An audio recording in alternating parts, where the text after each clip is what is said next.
tech ventures in particular face five types of uncertainties that need to be managed.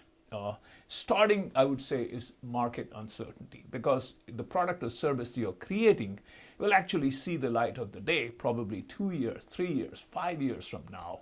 So in fact, you assume that there is a market for it. You make assumptions about a certain market size. Are your assumptions valid? They may be, but they may not be. Second is technological uncertainty.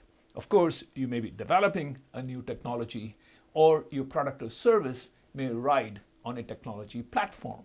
Are you making the right bets? And I have seen companies, they have to make bets, and those bets could be right, they could be wrong. Number 3 is comparative uncertainty.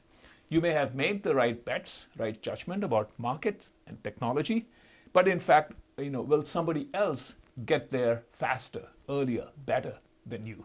And we see that happening all the time. You could take virtually any space, whether it's Internet of Things or virtual reality or anything in life sciences.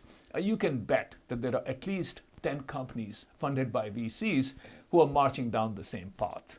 Number 4 is organizational uncertainty. Do you have the right leadership team? Can they work together? Do you have the right organization? And in fact, more often than not, teams fall apart. There are disagreements among the co-founders. So that's number 4. And number 5 is financial uncertainty. Have you raised the right amount of capital? Have you raised it at the right cost of capital? Have you raised it from the right investors? There is smart money and there is just money, and there can be dumb money, which means money that comes with investors who are going to interfere, going to distract you, but not help. In fact, maybe you have raised too much money. That also is not good. So I would say these are the 5 major types of uncertainty, and of course the associated risks that need to be managed.